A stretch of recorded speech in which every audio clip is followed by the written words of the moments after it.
Bonjour, vous écoutez la Minute Maman Zen. Je suis Julie Lemaire, sophrologue spécialiste de la périnatalité.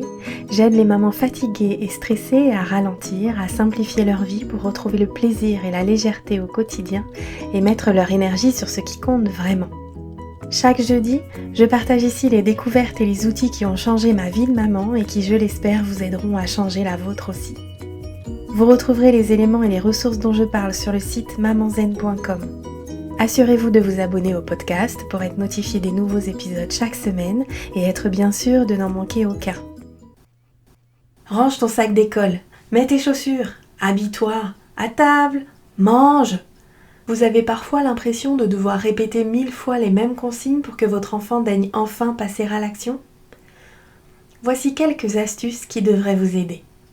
La toute première chose à faire si vous avez le moindre doute, c'est de vérifier avec votre pédiatre s'il n'existe pas une déficience auditive ou langagière qui n'aurait pas encore été détectée. Deuxième astuce, entrez en contact physique et visuel avec votre enfant. Il arrive parfois qu'on lance nos instructions depuis la cuisine alors que notre enfant est occupé dans le salon ou dans la chambre. Il y a alors de grandes chances pour que votre enfant soit plongé dans son activité et qu'il soit donc distrait au moment où votre demande est formulée.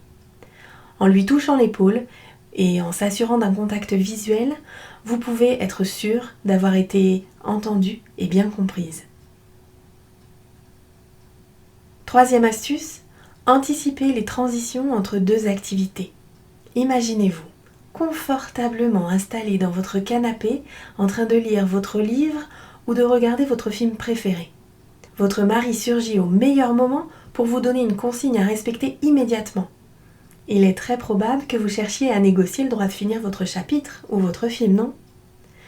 Pour les enfants, c'est exactement pareil. Lorsque votre enfant refuse de faire ce que vous lui demandez, c'est qu'il est probablement plongé dans quelque chose qui, à l'instant T, fait plus de sens pour lui et qu'il souhaite pouvoir terminer.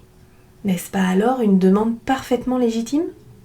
Nous pouvons nous mettre à sa place et comprendre le besoin caché derrière le refus et anticiper la probable tentative de négociation encadrant le temps avec un timer. Quatrième astuce, optez pour des consignes simples, courtes, plus faciles à mémoriser pour l'enfant. Et présentez-les dans l'ordre de l'exécution pour éviter les références spatio-temporelles. Les avant, les après, les en bas à gauche du frigo, les dans 5 minutes, etc. Ça fait pas toujours sens pour l'enfant en fonction de son âge. Par exemple, la phrase « Va chercher ta gourde dans le bas de la porte du frigo, mets-la dans ton sac et va chercher ton frère » risque de figer l'enfant sous l'effet du stress. Il ne saura même plus par quoi commencer. Cinquième astuce, utilisez votre geste signal pour garder votre calme et gardez à l'esprit que les enfants sont naturellement motivés à contribuer quand ils le peuvent. Si vous avez à répéter, c'est que vous n'avez peut-être pas opté pour la bonne méthode ou la bonne formulation. Le geste signal, pour vous en dire un petit mot, c'est une technique bien connue des personnes soumises à un stress intense et qui ont besoin de retrouver tous leurs moyens en un instant pour donner le meilleur d'eux-mêmes. C'est une technique utilisée par les orateurs, les comédiens, les sportifs de haut niveau, les chanteurs. Appliquée à nos vies de maman, ce geste signal nous permet de désamorcer les tensions quand elles surviennent pour ne plus avoir à crier pour décharger le stress. C'est cette technique que je transmets dans ma méthode C'est décidé, j'arrête de crier et de stresser.